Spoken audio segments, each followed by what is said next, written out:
मैंने मोदी सरकार की ईडी की तानाशाही और गुंडागर्दी को पूरे देश के सामने उजागर किया। इस बात का सच पूरे देश के सामने रखा कि किस तरह से ईडी अपनी संस्था का दुरुपयोग करके, अपनी ताकत का दुरुपयोग करके जबरदस्ती शराब घोटाले में लोगों को फंसाने की कोशिश कर रही है। जिसका डर था वही हुआ। अभी 24 घंटे भी बीते नहीं है दोस्तों। कल मैंने आपको एक खबर बताई थी और उसमें आपको पूरी जानकारी दी थी कि कैसे 2024 की तैयारियां जो है वो तमाम दलों ने शुरू कर दिया है, लेकिन उस तैयारियों में यानी कि उस रंग में भंग कैसे पड़ सकता है उस पर मैंने कल आपको पूरी जानकारी दी थी और आज एक बार फिर से आपको वो जानकारी देने आई हूं कि जिसका डर था वो अब होना शुरू हो चुका है। दोस्तों, किस तरीके से 2024 की तैयारियों में तमाम दल के नेता लगे हुए हैं। हर कोई चाह रहा है कि 24 में जो है उसकी सरकार बने।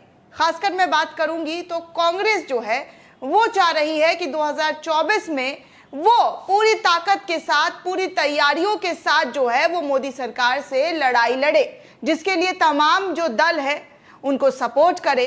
और ये होना भी शुरू हो गया है, क्योंकि जो अलग अलग घूम रहे थे वो कर्नाटक चुनाव के बाद से ही जुड़ते हुए नजर आ रहे हैं। और आज देखिए किस तरीके की तस्वीरें जो है वो देखने को मिल चुकी है। कल मैंने कहा था ना कि हो सकता है 2024 में कोई विपक्ष ही ना बचे, हो सकता है 2024 में चुनाव जो है सिर्फ और सिर्फ भाजपा अकेले लड़े, क्योंकि जिस तरीके की तस्वीरें देखने को मिल रही है वो क्या कहती है इसको आपको डिसाइड करना है। दोस्तों आज तमाम विपक्षी दल एक साथ हो गए हैं, लेकिन उनके एक साथ आने के बाद कैसे ताबड़तोड़ छापे पड़ने शुरू हो गए हैं इसका एक एग्जाम्पल आज आपके सामने फिर से खुलकर आ गया है। क्योंकि इससे पहले कई लोग अभी विपक्ष के अहम चेहरा जेल के अंदर है। दिल्ली में देख लीजिए, सिसोदिया से लेकर, जी हाँ, सिसोदिया से लेकर उनके जेल मंत्री कैसे जो है जेल के अंदर है।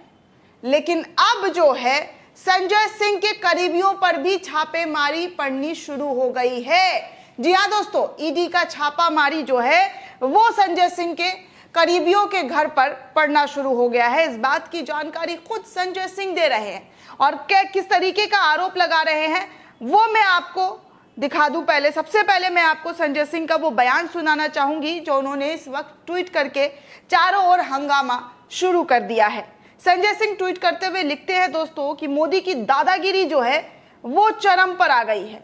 मैं मोदी की तानाशाही के खिलाफ लड़ रहा हूं। ईडी की फर्जी जांच को पूरे देश के सामने उजागर किया। ईडी ने मुझसे गलती मांगी, माफी मांगी। जब कुछ नहीं मिला तो आज मेरे सहयोगी अजीत त्यागी और सर्वेश मिश्रा के घर पर ईडी ने छापेमारी कर दिया है। सर्वेश के पिता कैंसर से पीड़ित है। ये जुर्म की इंतहा हो चुकी है। चाहे जितना जुर्म कर लो, लड़ाई जारी रहेगा। तो ये वीडियो जो है संजय सिंह की तरफ से शेयर करते हुए जानकारी दी गई है कि कैसे जो है मोदी सरकार की दादागिरी जो है, तानाशाही जो है वो चरम पर है। पहले तो मनीष सिसोदिया को जेल के अंदर डलवाया गया, उसके बाद सत्येंद्र जैन को जेल के अंदर डलवाया गया, फिर अरविंद केजरीवाल को कई घंटों तक पूछताछ के लिए बुलाया गया, संजय सिंह को भी पूछताछ के लिए बुलाया गया और फिर संजय सिंह ने किस तरीके से ईडी की गलती को सामने लाकर रखा और ईडी ने संजय सिंह से माफी मांगी। उसके बाद अब फिर से ईडी की ताबड़तोड़ छापेमारी शुरू हो चुकी है। तो ऐसे में अब आप बताइए दोस्तों कि विपक्ष तैयारी कैसे करेगा, कैसे चुनाव जीतेगा?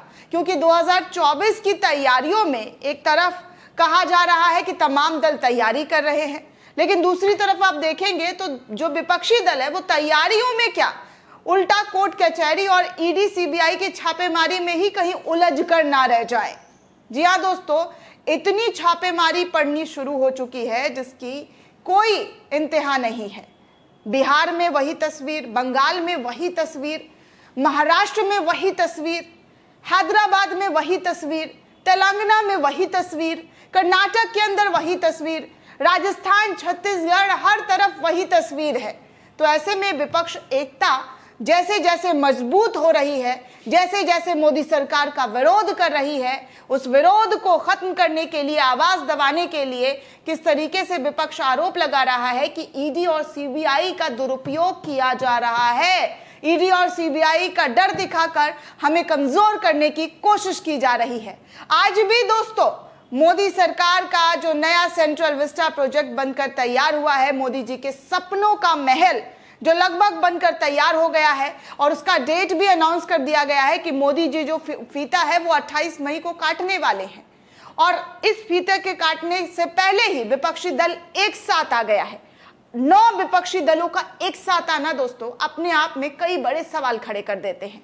कई बात जो है बिन कहे भाजपा को जो है कह दिया जाता है कि कैसे जो है एकता जो है वो मजबूत हो रही है, कैसे जो है 9 दल के लोग सेंट्रल विस्टा आयोजन का जो फीता काटने जाना है मोदी जी का, उसका पूर्ण रूप से बहिष्कार कर दिया है। तो इसे ही तो कहते हैं दोस्तों, विपक्ष की जो एकता है वो गहरा रही है, लेकिन इस एकता को कैसे तोड़ना है उसकी भी तैयारियां जोरों शोरों से चल रही है।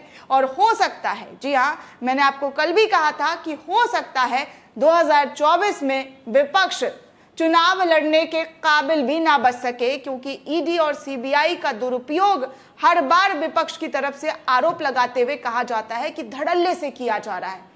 ऐसा दुरुपयोग इससे पहले किसी ने भी नहीं किया था, किसी भी पार्टी ने नहीं किया था जो मोदी सरकार के अंदर हो रहा है।